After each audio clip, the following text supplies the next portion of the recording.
No matter how nuclear war begins, it ends in 72 minutes and 5 billion people would be dead. Do you think there will be a nuclear war? So I've interviewed former secretaries of defense, the former nuclear sub-commander, the Secret Service, and what I learned was, oh my God. Annie Jacobsen, investigative researcher and writer who specializes in uncovering the world's biggest secrets. We are one misunderstanding away from nuclear apocalypse. And yet you have presidents threatening nuclear war. In fact, the President of the United States doesn't need to ask anyone to launch a nuclear missile. It makes me realize how important the decision to pick our leaders is. Nothing could be more important. Could you play out a scenario where nuclear war broke out? Yes, and I can describe in painstaking, horrific detail precisely what happens. But after nuclear war, the survivors would be forced to live underground and envy the dead. Annie, is there anyone you interviewed that brought you to tears? Yes, I met a woman who is a survivor of the Nagasaki bomb. And I haven't written about this yet. But someone I interviewed and someone that meant a lot to me wired that nuclear weapon that was dropped on Nagasaki. Can you speak about the impact that it had on both those individuals? And it's horrifying. And that's meant to be a defense against a system, an enemy taking control of your nuclear weapons. The issue we have is that there's potentially 9 or 10 different nuclear powers, and they don't all have the same system. So if we get to the point of AGI, which a lot of people almost see as the singularity, almost you can't see past that moment where there is a new being amongst us that is capable of thinking faster and more expansively and more intelligently than humans, and knows things we don't.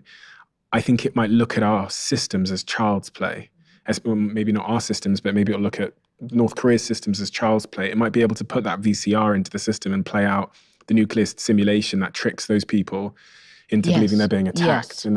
Yes. And so, which is maybe time for the answer to your question of should we be at zero, right? Yeah. So what you have presented, which would be the whole point of somebody like me writing a book that somebody like you would read of a younger generation and begin having these conversations with their colleagues and their thought leaders and the people that could maybe influence public policy and saying, well, that would be a very good reason to have 0 nuclear weapons, or, everybody gets 10. I'm making that up, but right? Yeah. Because if you have 12,500 nuclear weapons, it's better than 70,000, but there's way too many for an artificially intelligent, trigger scenario like you're talking about. Are you optimistic? Optimistic about the future? I am an optimistic person by nature. And so... Do you think there will be a nuclear war in the course of humanity? I wrote this book as the optimistic, hopeful person that's saying, read this and realize that a man-made problem has a man-made solution.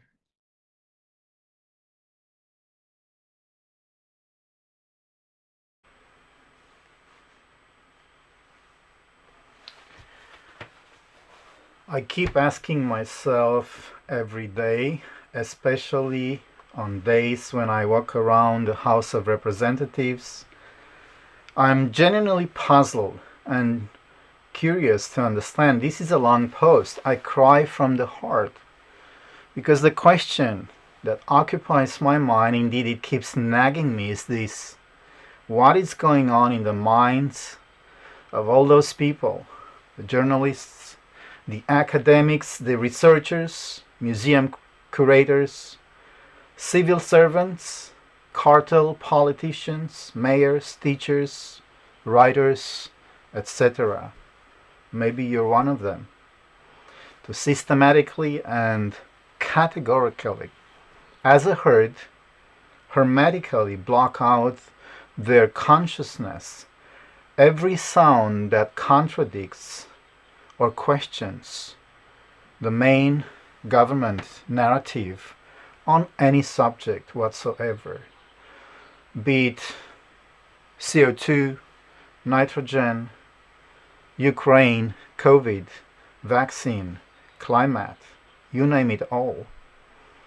The hundreds, the thousands of international names, experts, critics, etc., who put forward contrarian ideas and facts. They're all barred, piece by piece, one by one, across the media, across the board. Their books are not reviewed in the so-called quality newspapers. They're not allowed to join the big television programs. No radio nor TV program will mention them. No university that organizes a guest lecture. No debate, no center that will allow such a person to speak, to even think differently. About the war in Ukraine, block.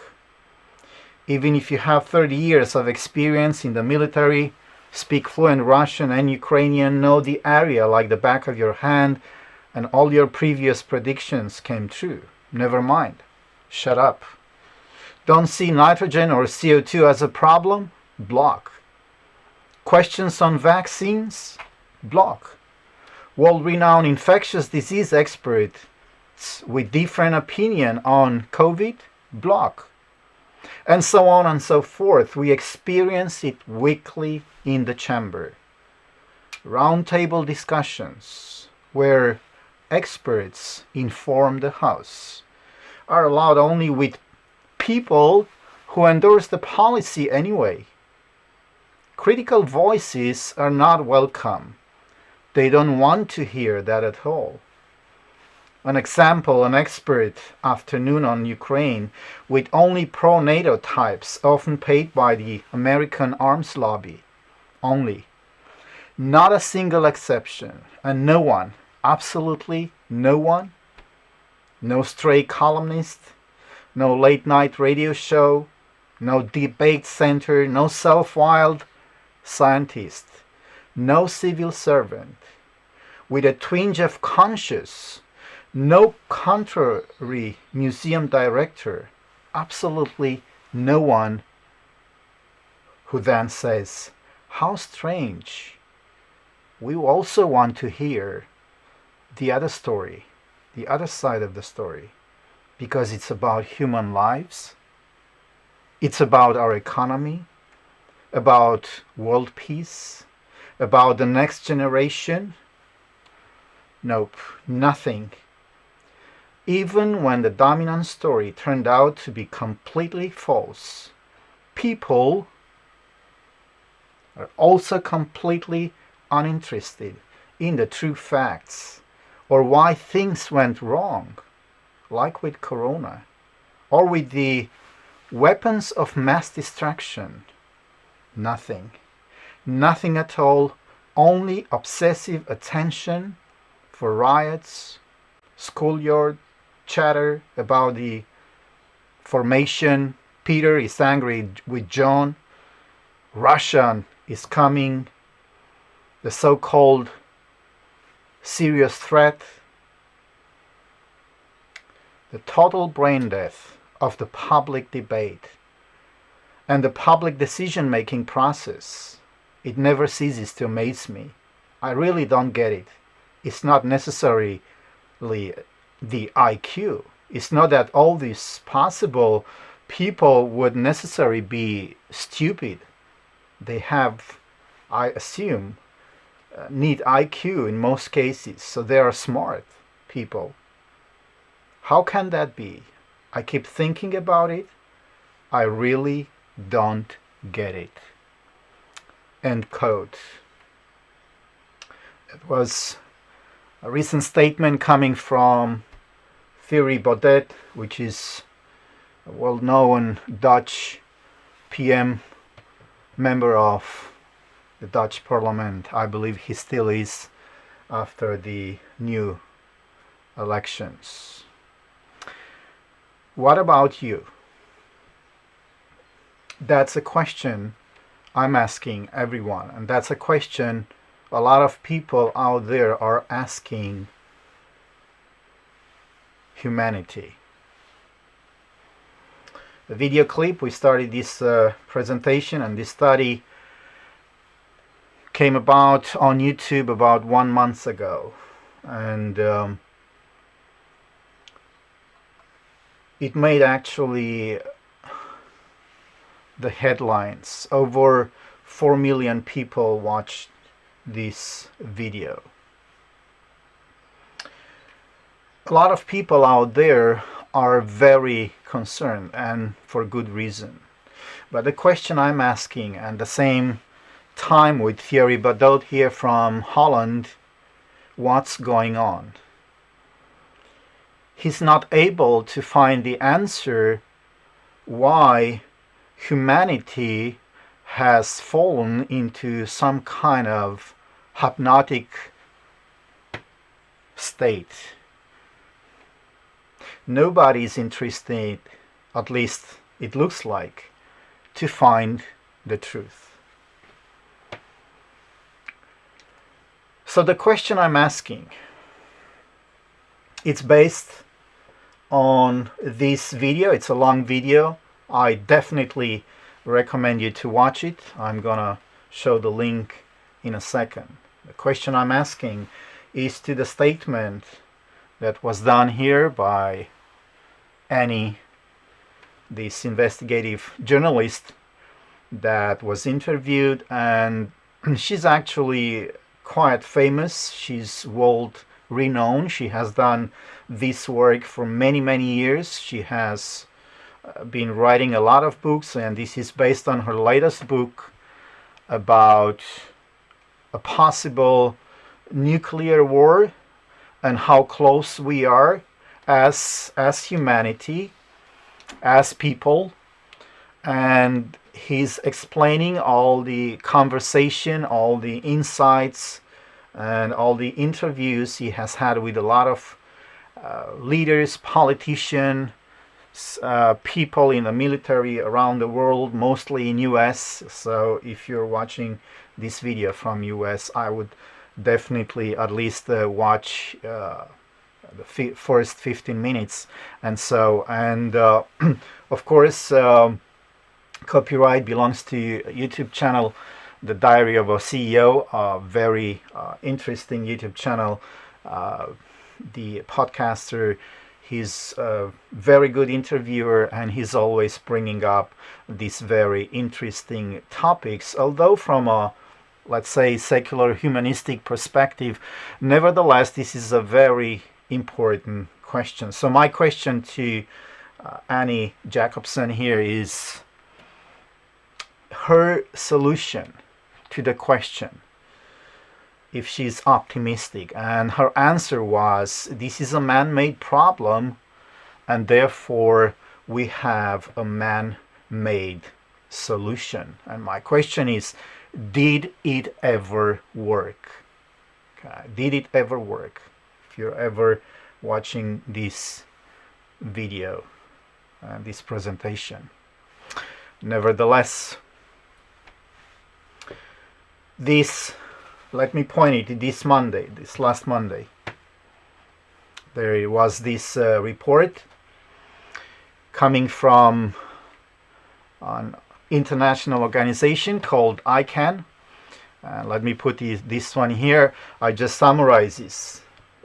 2022 to 2023, the nuclear weapon rose, the spending on nuclear weapons rose by 10.8 billion, of the increase coming from the United States, according to a new report. This 10.8 billion increase bring annual global spending on nuclear weapons up to 91.4 billion. So from 2019 to 2023, 387 billion has been spent on nuclear weapons. Okay? We're talking about government spending. We're not talking about here that whoever the boogeyman is at this point in the world, no longer Saddam Hussein or Osama bin Laden.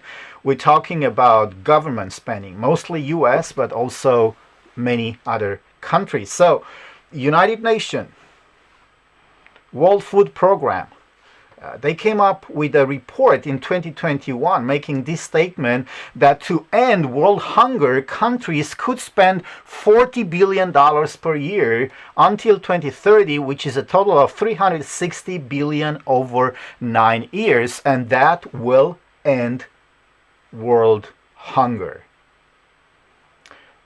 How does it work? Now you tell me. Doesn't matter your background. This is mathematics. Either you're Christian, agnostic, secular, humanist, whatever you like to identify yourself with. How does this work from a mathematical perspective? If we want to end world hunger and it only takes $360 billion, $40 billion per year, but we rather spend it even more on nuclear weapons, which we have reached to a point which some people call singularity. We have reached to a point where we are as close as to a push of a button. But never mind, this is not something really Christian churches are talking about, but that's at least what millions, probably billions of people today are worried about. And I do worry for those other people, because I believe there is another option, there is an alternative. I'm going to cover that. But just if you can answer me this question from a mathematical perspective, how does this work?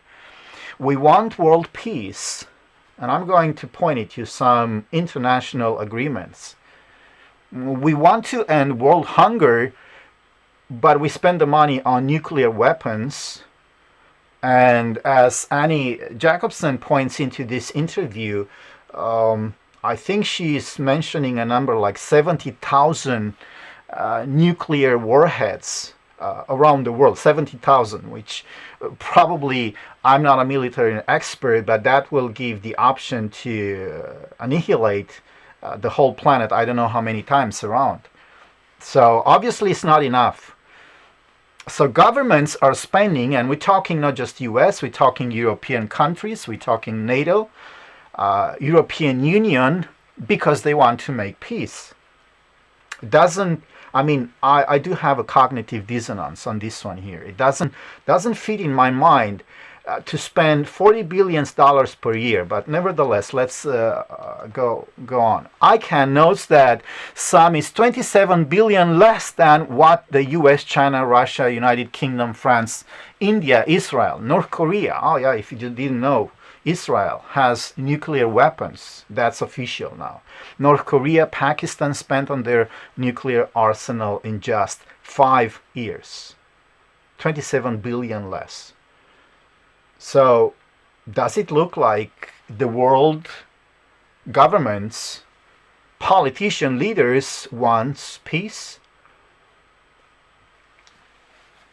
Of course, some of the culprits behind here, and I'm not going into who's behind this corporation, but that's the official report. Anyone can go in and read this report. This is just numbers, but the official culprits we have here, of course, the military complex. I'm not going to mention them. People should know who these people are. These companies spent 119 million lobbying governments in the US, France, 2023, and donated more than 6 million to think tanks researching and writing about nuclear weapons. So they do have a major power in government policies, because these companies are the one making billions and billions of dollars. Of course, it's for defense. That's what they say. It's for defense. Yeah, everybody wants to defend themselves. Anyway, that's the video. The title was Nuclear War Experts, 72 Minutes to Wipe Out 60% of Humans in the Hands of One Person, Annie Jacobsen. That's the video. 4 million views so far. This screenshot was from yesterday. 4 million views so far. So a lot of people are interested in to know. And she is indeed an expert. And the number she comes with, it's not her number, 72 minutes. That's military expert calculation based on the nuclear power which nuclear countries, the countries that has nuclear weapons right now, that will take 72 minutes to basically annihilate humanity. And it's not just that countries have this nuclear power. The danger, which is also being emphasized in the video, is that countries, US, European Union, and other countries are even thinking to actually leave this decision to AI, which is artificial intelligence. And there is an even higher risk to leave the decision, to push the button to the artificial intelligence. I'm not even going into that conversation, that discussion. Now, this is a popular YouTube channel. The Diary of a CEO, that's the YouTube channel, has made this quite interesting interview where she's presenting her latest findings as an investigative journalist, talking to key people in US and around the world on this topic. So I don't know about you, bro, but from my and these 4 million other thinking human people's perspective, I would definitely say that this is the hottest issue humanity is facing right now. That's from a human perspective. There is a high risk of nuclear annihilation. So Annie Jacobsen made a dire prediction in this latest interview and proposed her solution that a man-made problem has a man-made solution.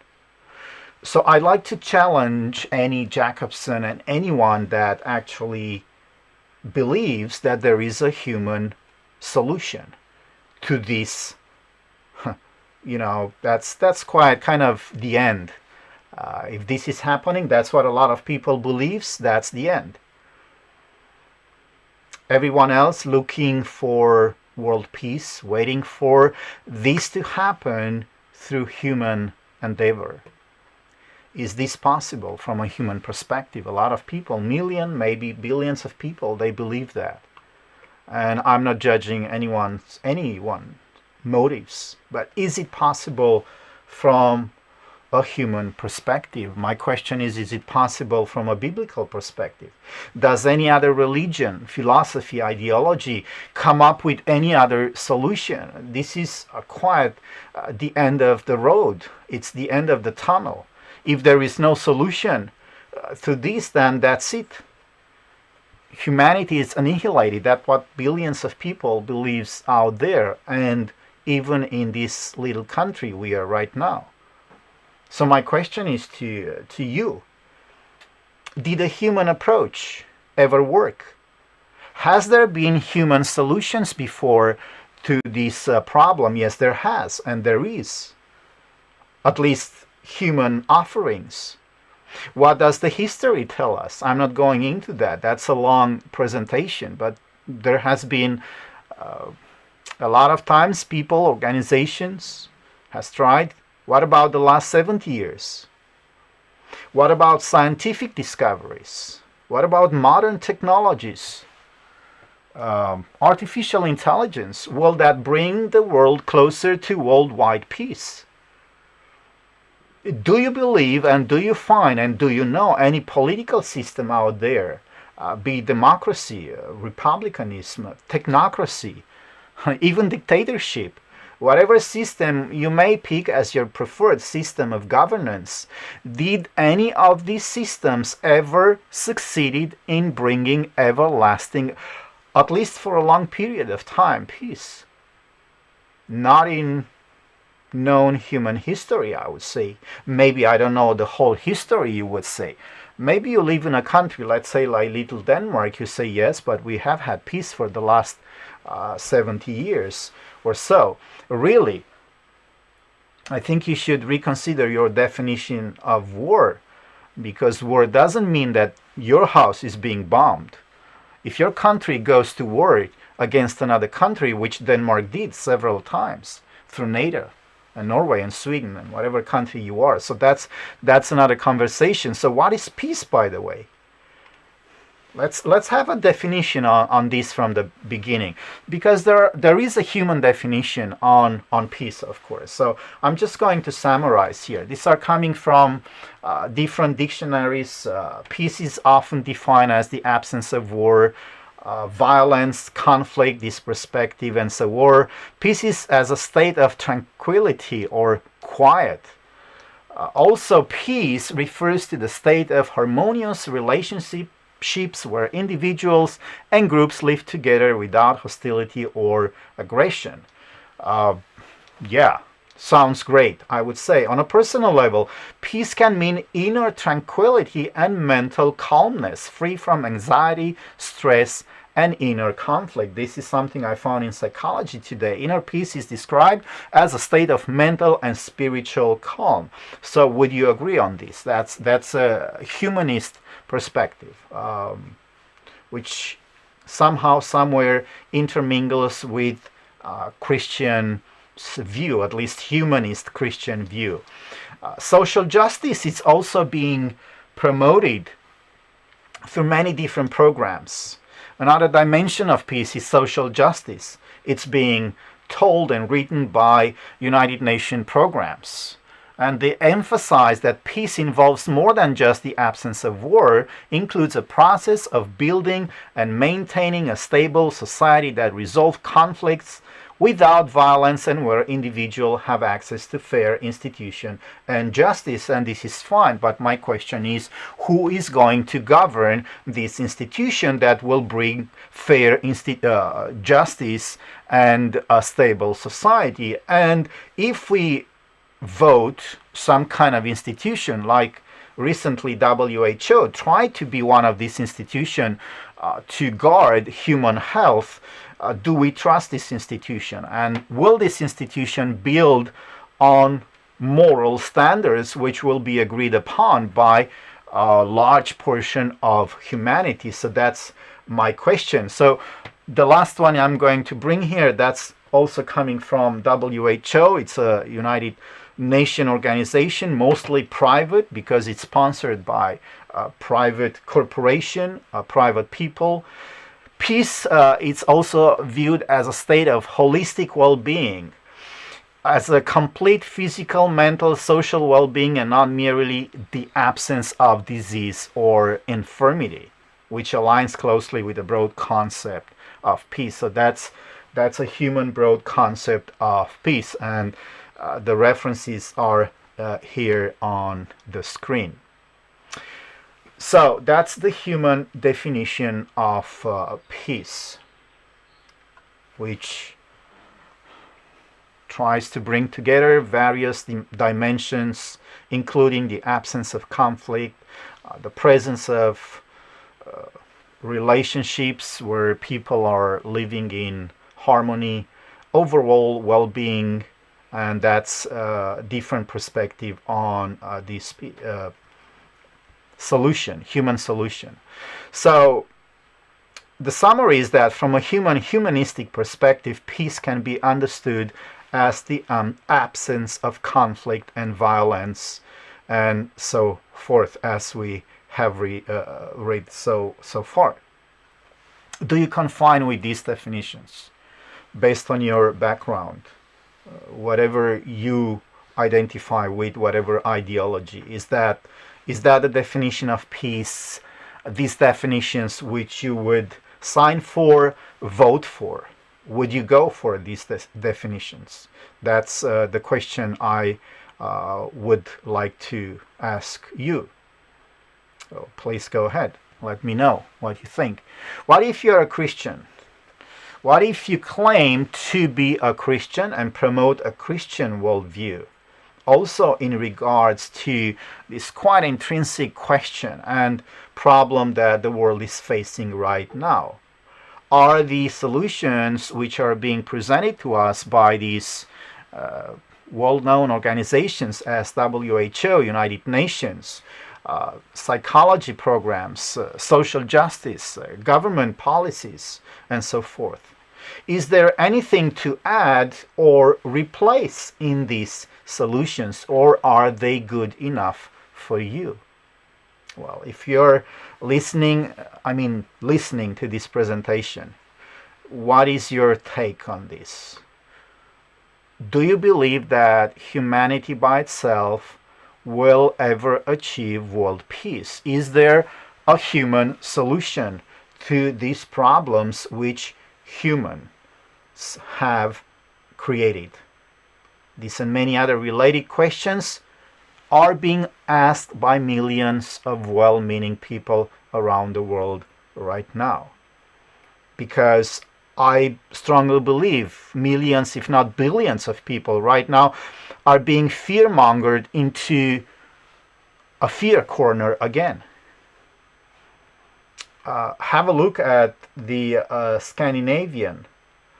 Let me see if I can get it here.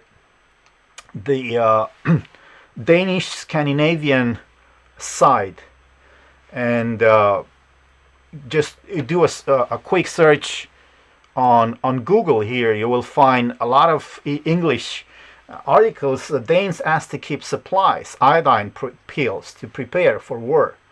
That's defense minister. That's about 1 week ago. Authorities encourages Danes to prep homes for war, and so forth. Denmark to introduce a law against war crimes. Danish defense minister warns Russia could attack NATO. And so forth. Russia could attack NATO, a country, within 3 to 5 years. Again, Danish defense warns citizens to prepare for 3 days without power and water, warns the Danish defense, and so forth. Putin with his finger on the trigger, alert from Denmark. Wow. And I could go on and on and on, just a long list of articles that's just coming out of Denmark, Sweden, Norway. This is the country where we are right now sending this program live. So there is a lot of fear mongering right now. A lot of people in Denmark, thousands and thousands, are looking to prepare for a possible nuclear war.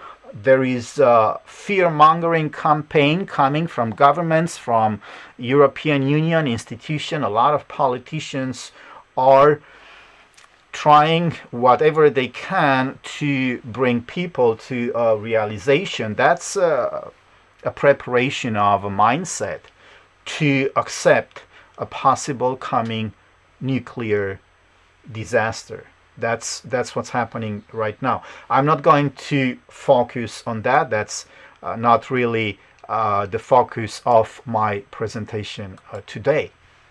Just want to point, I'm not taking this out of the blue.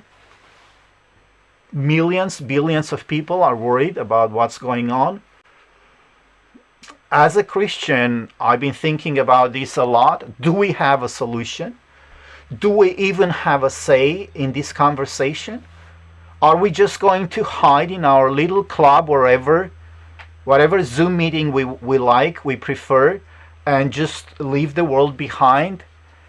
Or are we going to bring light and hope to humanity, to people around us? Do we even have a solution? Do we even have an answer to these questions? This is not just question. This is not just some people somewhere out in the corner creating some fear-mongering, some conspiracy theories. This is all over the news.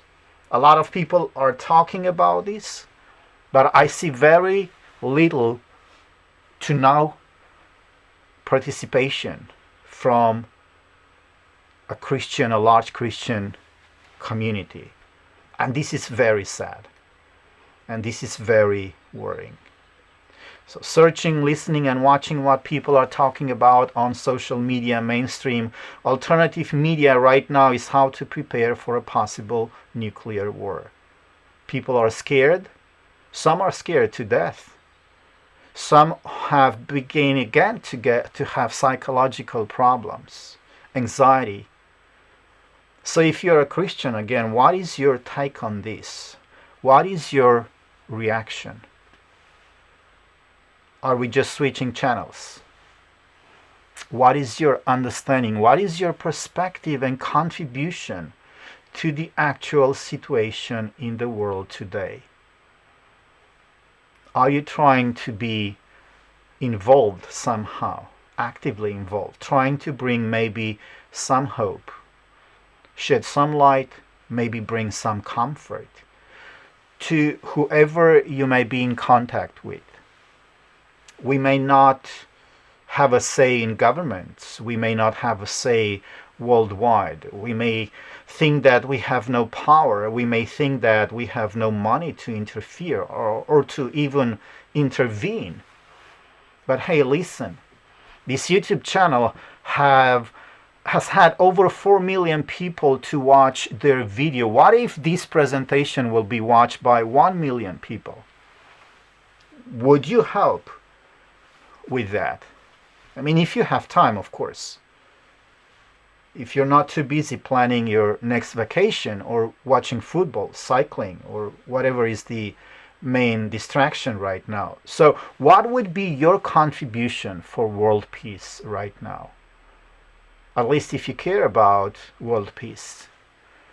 What about the future of humanity? That's a decent, motivated worry and anxiety a lot of people today. We do understand that peace and world peace, it's probably the greatest political and ethical issue of our day today. It is undoubtedly both complicated and convoluted. There is no doubt about this. Even secular people, I was reading the other day, I think I mentioned that before, the genius of Jesus when he came with this statement, "Blessed are the peacemakers because they will be called sons of God." So how can you, if you have a Christian background, how can you explain this, and even how can you exemplify this into a world as a Christian that is so ugly? We have just read about the increase in nuclear warhead and the billions, the hundreds of billions of dollars, which it doesn't show any sign of improvement. That happened from 2022 to 2023, just 1 year. There is no sign that world leaders, that world governments, at least those governments that has the money and the capacity and the power, the military power, to buy into and to develop even more sophisticated and faster technologies. It doesn't show any sign of improvement that we are actually walking toward world peace. A lot of people hope that. Back in the 90s, when the Soviet Union, a lot of people, even in my age, I do remember the Cuban crisis. A lot of people thought that that was it back then. And today we are even closer than back then. If you remember the Cuban crisis. I don't know if anyone remembers. Jesus in the Bible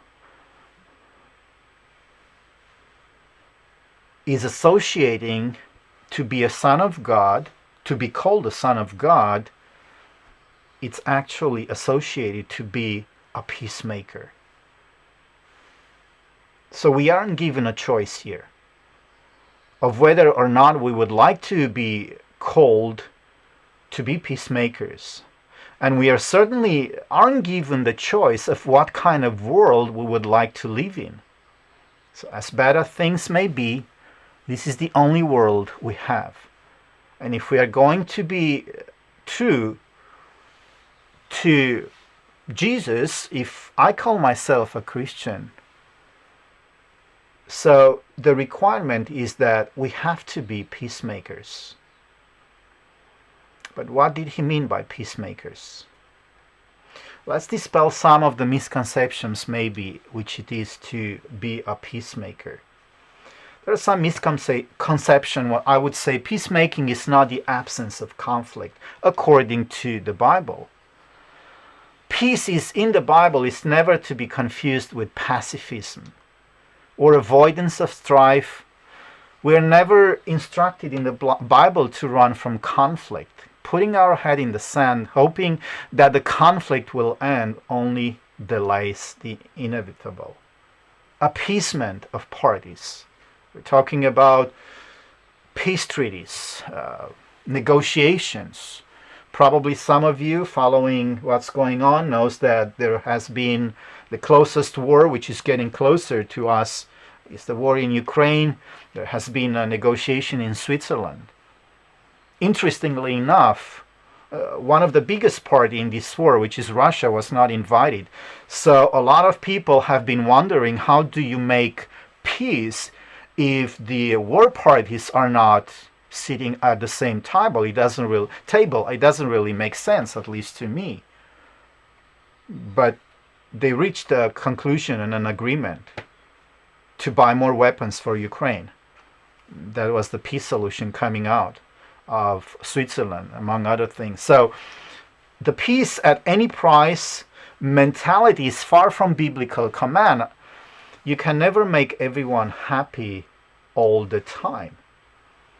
Another misconception is that accommodation, the person who glosses over the problems, acting as if everything is all right when it is not a peacemaker.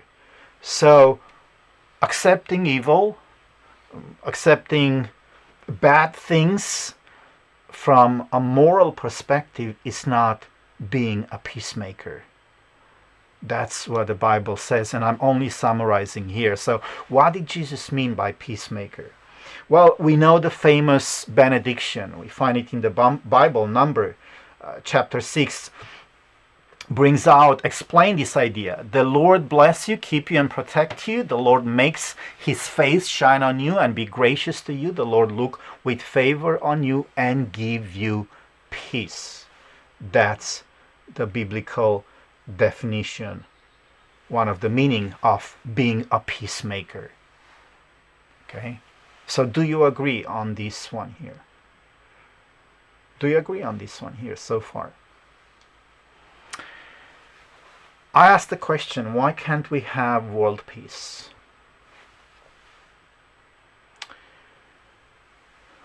That's a working definition of a peacemaker, who someone is actively seeking to reconcile people to God and to one another.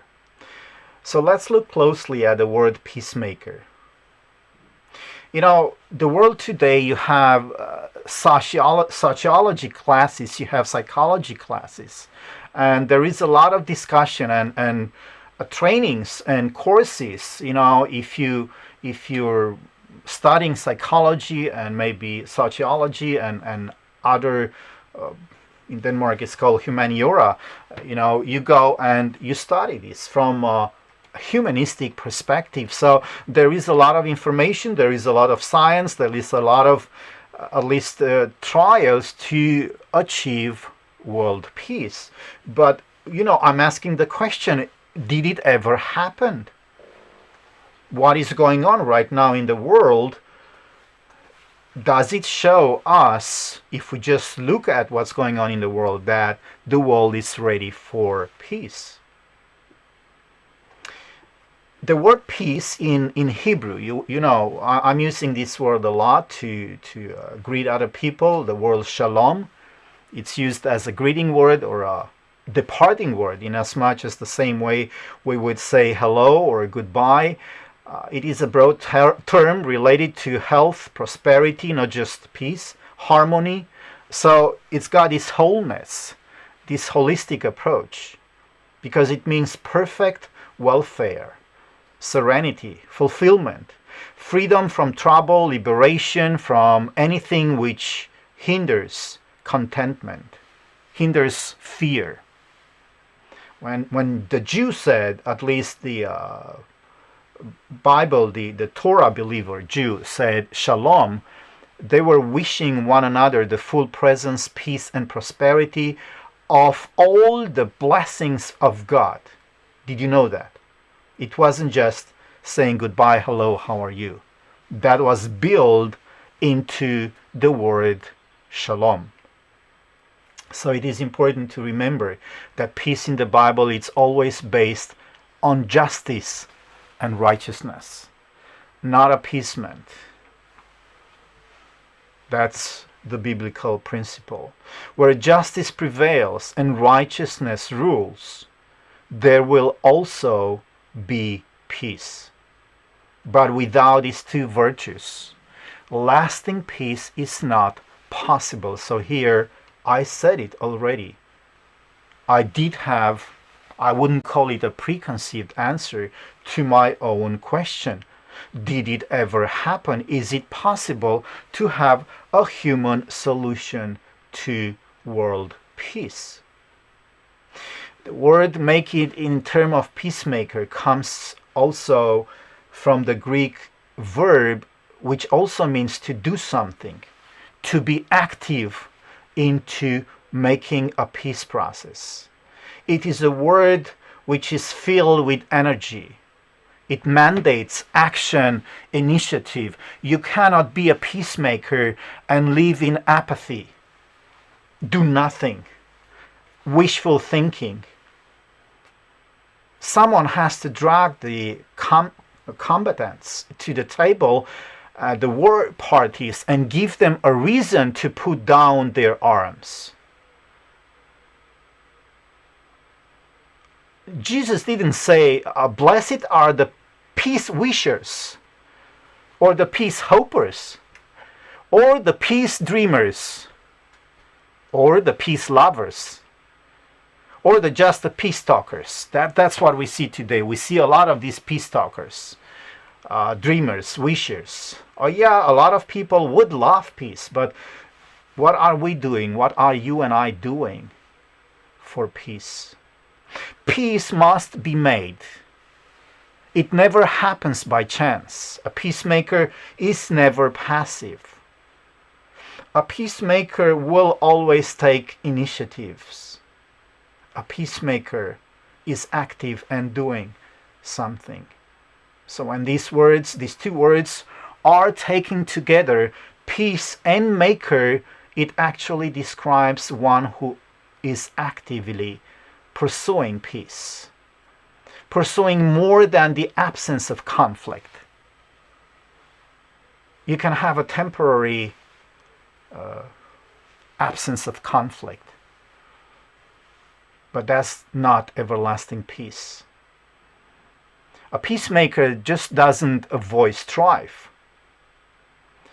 They aren't merely seeking to appease the warring parties. They aren't trying to accommodate everyone. Instead, a biblical peacemaker is pursuing all the beauty and blessedness of God upon one another. Thousands of world leaders and media personalities, as we talk and speak and are trying to bring about a coming world peace. I'm not judging their intentions, good or bad.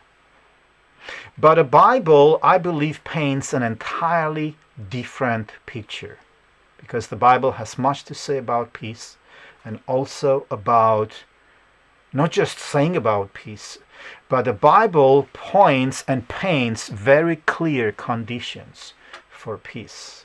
So this is my challenge to Anne Jacobsen and everyone else that is looking for a human solution to the human problem. In fact, one could rightly claim that the Bible is actually God's peace treaty. So I wonder if anyone brought their Bible to Switzerland when they're trying to bring about a peace treaty. I wonder if anyone brought the Bible to Istanbul back in 2022 and 2023, when at least Russia and Turkey tried to make peace in between Russia and Ukraine.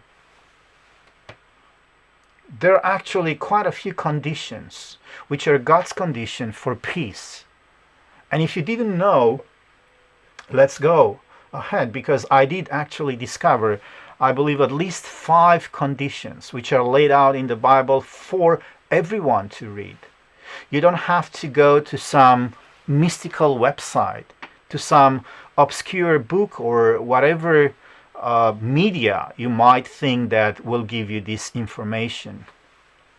As we shall see, when one rejects God's peace treaty, actually humanity rejects peace altogether. This is where I found the answer to humanity's most dangerous problem, issue, call it whatever you want, right now. Now, I recognize that many secular people today seeing this problem from a humanist perspective, and people have different backgrounds, might take a scientific approach to this issue, which is, if as proposed a solution in science does not work, several steps should be taken to address this issue and potentially find a more effective solution. So that's the scientific approach, and I'm not going into it. I just want to mention that I do think out of the box, even if I'm a Christian.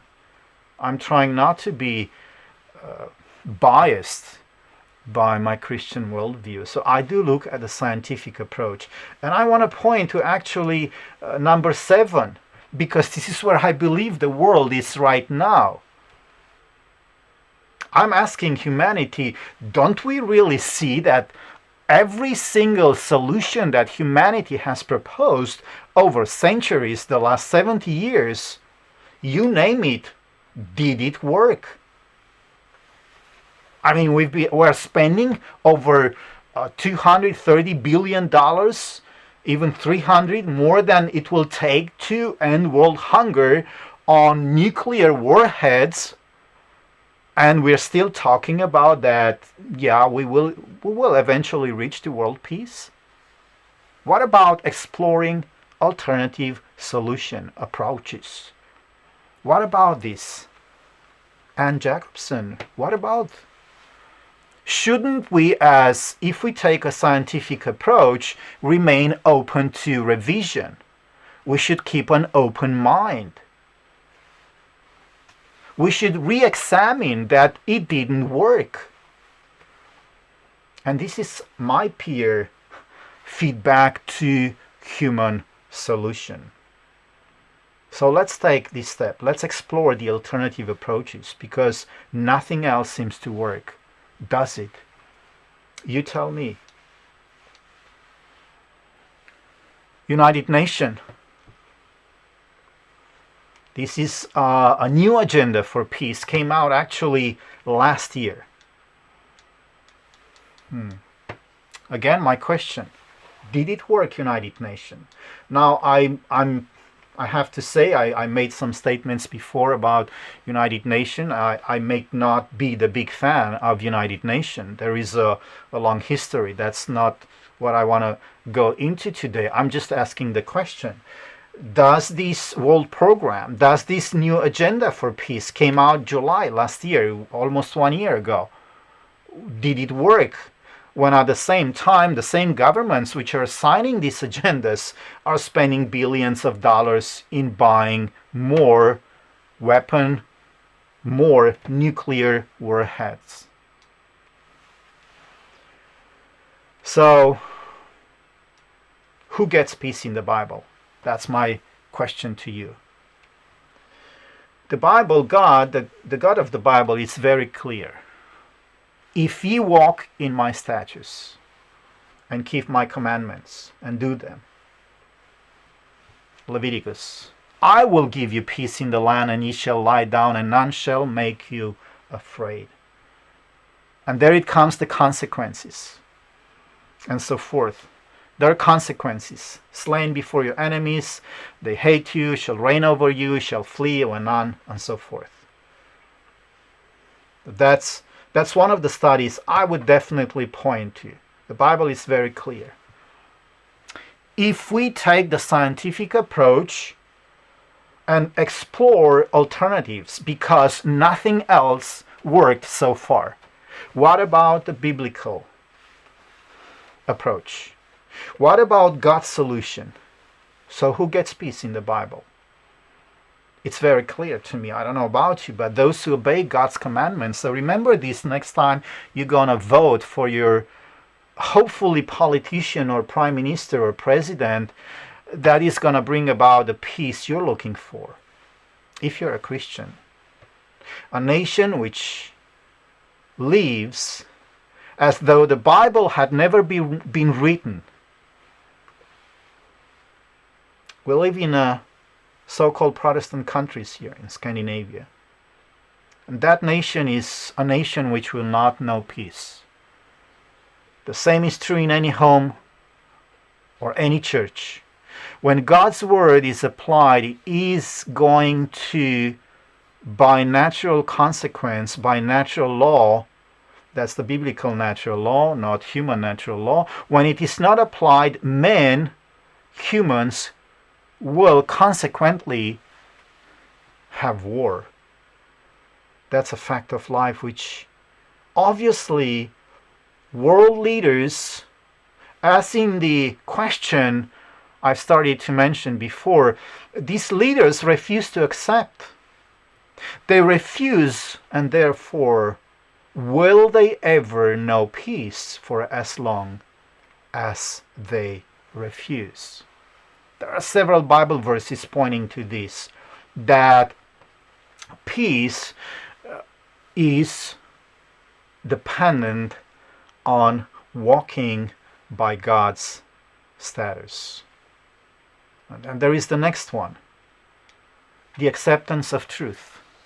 Because the law of truth was in his mouth, and iniquity was not found in his lips. He walked with me in peace and equity, and did turn many away from iniquity. So notice here that peace is preceded by truth.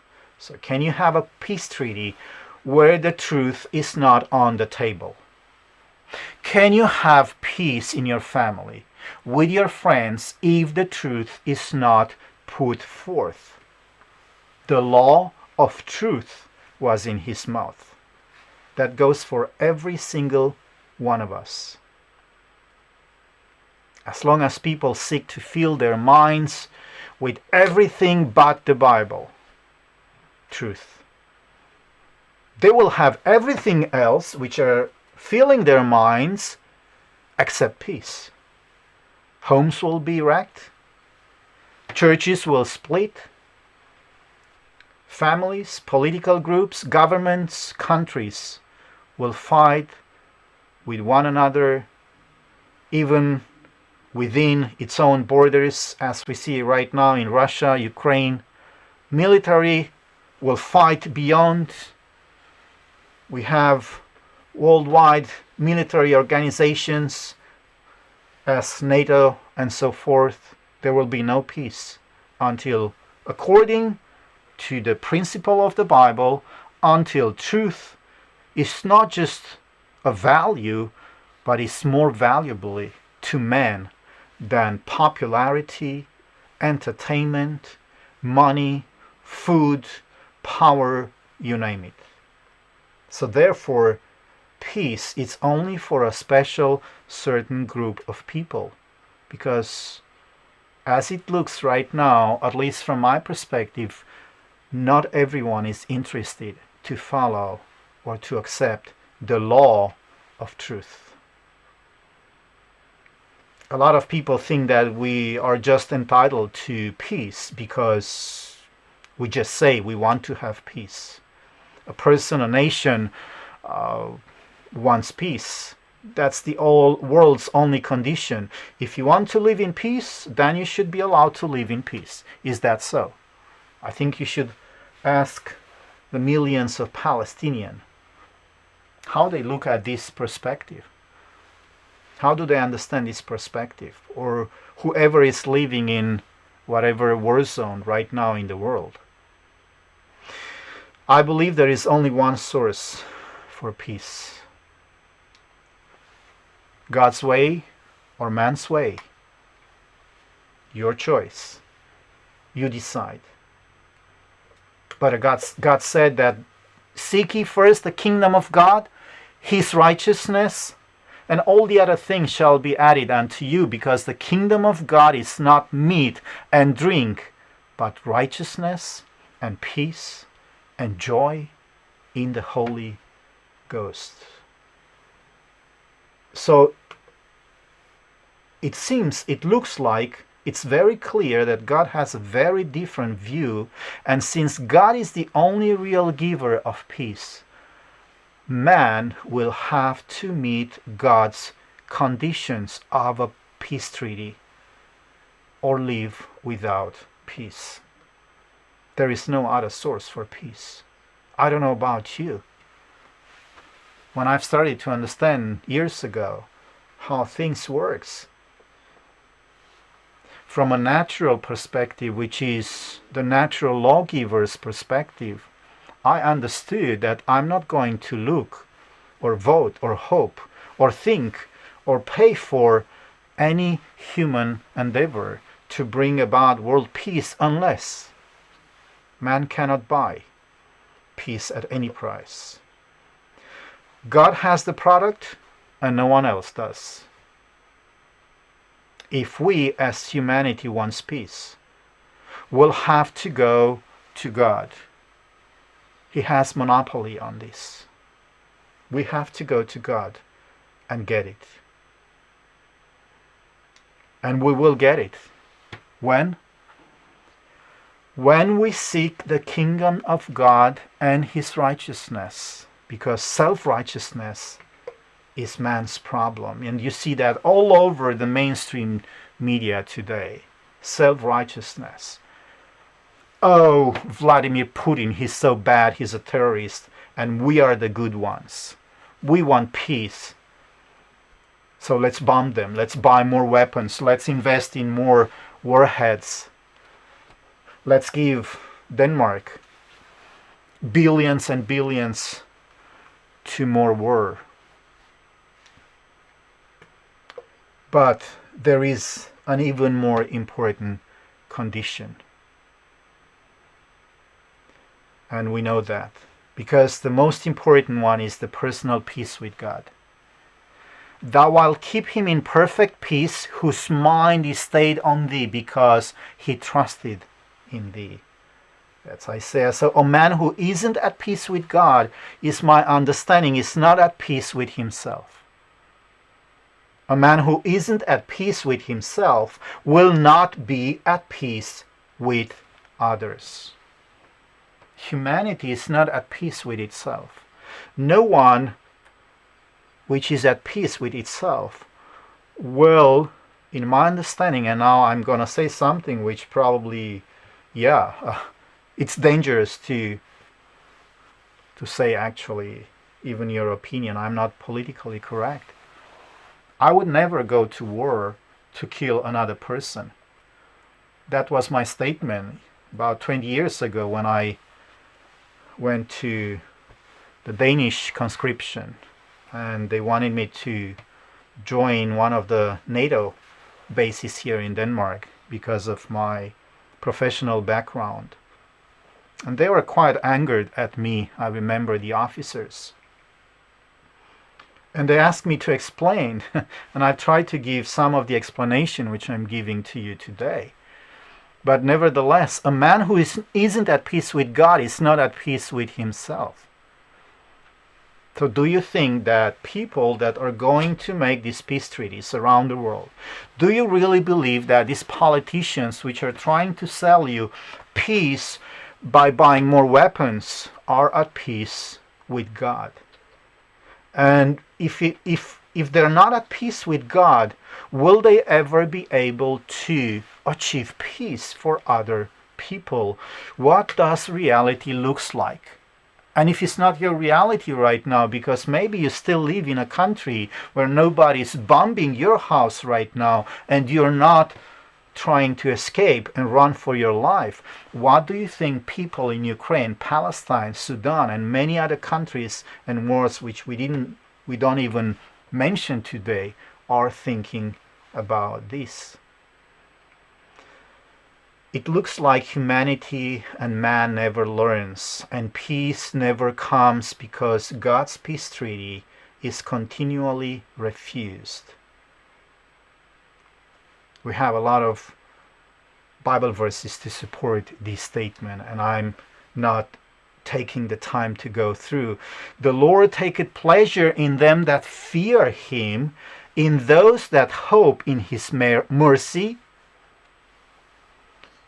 He maketh peace in thy borders, and filleth thee with the finest of the wheat. So who gets peace according to this Bible verse? Those that fear God. That's from the book of Chronicles, 2 Chronicles. Romans chapter 3, and the way of peace have they not known, because there is no fear of God before their eyes. So I know this is a very complex, comprehensive study, and we could dive even more. And I do have my microscope here with me. We could even go even deeper into the Bible. But the Bible is very clear here. Peace is for those that wants to belong to God, and not everyone. Those people that seek peace without first becoming those children of God, are they ever going to get it? Because as we look around, we can only realize that the more the world seeks for peace, the more war we generate. That's a fact. We're trying to have a peace treaty in Switzerland, and then we generate more war. This explains the miserable failure of also United Nations over the past 7+ decades, because the personal peace with God is lacking. So do you think the leaders of this world really have their minds of God? Or do they have their minds on power and money? You already have the answer, I believe. Do you think the average American or Dane or Scandinavian person or European has her mind on God? Or is it more on money, entertainment, sex, sport, education, food, vacation? Because according to the Bible, corrupt minds doesn't have inner peace. And we just read in the Bible that the first step actually to achieve world peace is to have peace with God, you and I, on a personal level. And because there is no inner peace, there can not be outer peace. If we are not at peace with God on a personal level, how can we be able to create peace around us if we are politicians, if we are world leaders, if we are prime ministers? A man who isn't at peace with himself will not be at peace with others. There are millions, probably billions of people in this world who will not have even maybe one thought about God today, much less pray, and so forth. This inspired writer has written a lot about peace, and I was actually going to base the study today on several books from this inspired writer, but I decided to take only the Bible approach today for the sake of those that doesn't know this writer. Wisdom and understanding plays also a vital role in God's peace treaty. Happy is the man that findeth wisdom, and the man that getteth understanding. Her ways are of a pleasantness, and all her paths are peace. It's very clear here that the Bible, God, the God of the Bible, it's also linking true wisdom and understanding with real peace. That's part of God's peace treaty. So if we really, as humanity, would like to have everlasting peace, if we really want to find peace in this world and bring peace in this world, we should first and second and foremost seek wisdom from God, because true wisdom is a treasure as lasting as eternity. Many of the world's so-called wise men are wise only in their own estimation. Content with the acquisition of worldly wisdom, they never enter the garden of God to become acquainted with the treasures of knowledge contained in His holy world. Supposing themselves to be wise, they are ignorant concerning the wisdom which all must have who gain eternal life. That's a very essential part of the process to find world peace. We have all this in the Bible, friends, and there is much more to go. But I want to finish with one of the last here principle, an answer to the question, why can't we have world peace? Can we? Is it possible? Taking the scientific approach, nothing else worked so far. That's the last option we have. We have to have an open mind, look for different solutions. Maybe the Christian God, maybe the Bible has the final everlasting solution. Why don't we try it? Why are we going to spend billions and hundreds of billions on different other solutions when nothing worked so far? God's law of sowing, that's the biblical natural way. That's another way of saying there are consequences. And this is a very controversial Bible verse, and I brought it here with me. I like challenges. I like to expose. Many people have complained about this Bible verse. If you read the Bible without learning how to read the Bible, I'm not saying that there is any mystical number behind reading the Bible, but there is also in Isaiah Bible verse, I believe it's chapter 28, we have to read the Bible line upon line, because if we're just reading by cherry picking the Bible and not understanding that the Bible has to give meaning, has to be consistent. So this Bible verse says, this is God talking through the prophet, I form the light and create darkness, I make peace and create evil, I the Lord do all these things. So if you read the Bible as it is right there, right now, just cherry pick that Bible verse, a lot of people would say, this is amazing, here you have it. God creates evil. So God is responsible for evil, but that's not the case, dear friends. You have to learn the real God of the Bible. You have to learn, you have to read about who God is. The Bible is very clear about the nature of God. And you have also sometimes to go in and see maybe the translation didn't get it 100%. Maybe there is another aspect of the meaning of the word. So I challenge you to do that. I'm not going to go to this today. I just put it here on the screen. I did give an explanation here, so if you want to read it further, you can pause the video here. That's important to know. The point here is that what the Bible verse is saying, and I'm not translating it into my view, is that God is in control, and there is a consequence of not choosing God. There is a consequence in life, as it is if someone over and over again does the same mistake. And I do happen to know a woman that married a bad man, divorced the bad man, and then married another bad man. She didn't learn from her mistake. She didn't seek wisdom and understanding. She failed to consider the fact that her present lack of peace is due to her past mistake of marrying a bad man. So she blames the entire marriage failure on the previous bad man, but sets out to repeat a mistake over and over again. Does this woman have understanding. Does this woman have peace?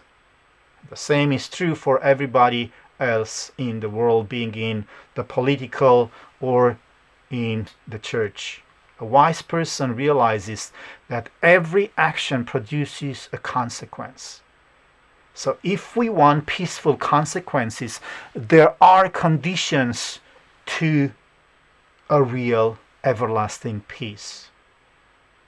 We have to invest in action which produce peace. Is this the actions we see today coming from politician governments around the world? Yes, we do see a lot of actions. $300 billion spent on more nuclear power. So we will reap what we sow. So again, we see that God is the author of peace. Nobody else. God and only God will determine when and how this world is going to enjoy peace. God gives peace on His conditions and according to His wisdom. But the wicked are like the troubled sea, when it cannot rest, whose waters cast up mire and dirt. There is no peace, said my God, to the wicked. They cannot rest, they cannot have peace. So friends, is it really so difficult? If you're not a Bible believer, if you don't have a Christian worldview, what about if you're an agnostic? Why don't you take the scientific approach? Why don't you give the Bible a chance and see, is that working? Is this going to work? If not the Bible, what else there is out there? Do you have any other option? I don't know. Is humanity ever going to establish a lasting world peace? There is a great reset going on right now.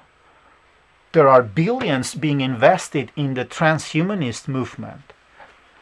A lot of people like Elon Musk is a strong believer in singularity, transforming the world into some kind of cyber world, a utopia. Is that going to be the solution that is going to bring lasting world peace? What would be accomplished by this? Have you ever thought about this? There are so many questions I would ask, but I would rather stop here. We have seen how the United Nations, one of the so-called biggest promoter of the peacemaker on the globe, then the UN Charter speaks of maintaining international peace and security. That would be just fine, except for one big problem. And the question is this what God said? What does God say about United Nations? I'm sure God has a purpose for the United Nations and the people supporting United Nations, but is that the real world peace? Wait ye upon me, said the Lord, until the day that I rise up to the prey, for my determination is to gather the nations, that I may assemble the kingdoms to pour upon them my indignations, and so forth. That's another prophecy in the Bible. There are so many verses in the Bible that is very clear and covers the topic of peace, being a peacemaker, giving us the answers. We don't have to search a lot around the world. We don't have to look toward different ideologies, religions. A lot of people today are looking to New Age to find ways to get inner peace. That's even a greater topic today, and many people, they do claim they have found inner peace through New Age, yoga, and other different spiritualistic endeavors? Is that the way? What about the Bible's way? In the Bible, Jesus' other name, he has many names, is also called the Prince of Peace. That's in Isaiah chapter 9. Because it is none other than himself that according to his own words and his Father's words will establish a lasting peace on earth. That's what I believe. What about you? No one else, this is my challenge to you, Annie Jacobsen, no one else has ever done it. Show me from history, just the last 70 years. No one else will ever will. That's not according to me, it's according to the Bible. So Jesus is the only one that offers first inner peace, real inner spiritual peace today to those who freely decides to receive him, of course, as Lord and Saviors. And he is also offering not an esoteric kingdom, just something we create in our mind, not a metaverse kingdom of peace, not an avatar kingdom, what a transhumanist would like to offer you, but it's a literal kingdom of peace tomorrow, but only to those who serve him today. So the present peacemakers, peace doers, if you are one of them, if we are not one of them, we will miss the boat. And yes, God has a peace treaty. It has been around for the last at least 2,000 years plus 4,000 years, but it seems that humanity is too proud and too wicked to sign God's peace treaty. So what about you? Would you be willing to sign God's peace treaty? Because God came, Jesus wants to make peace with you.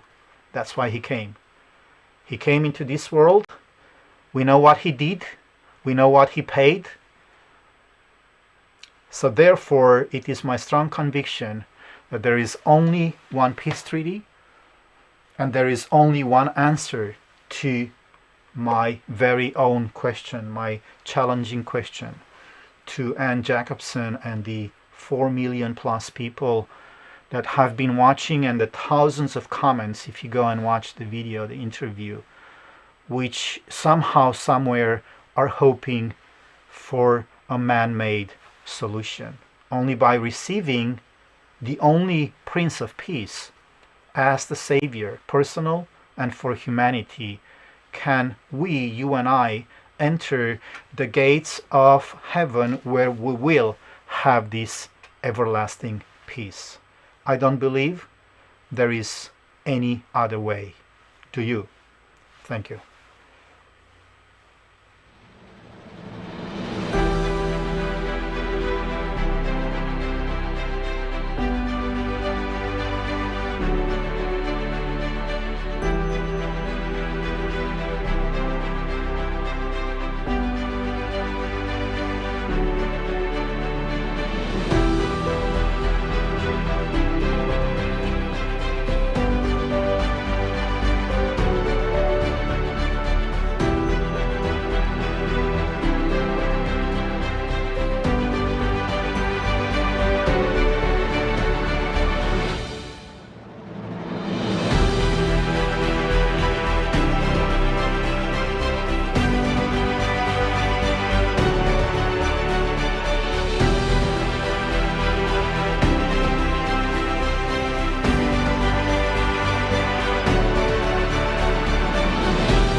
you.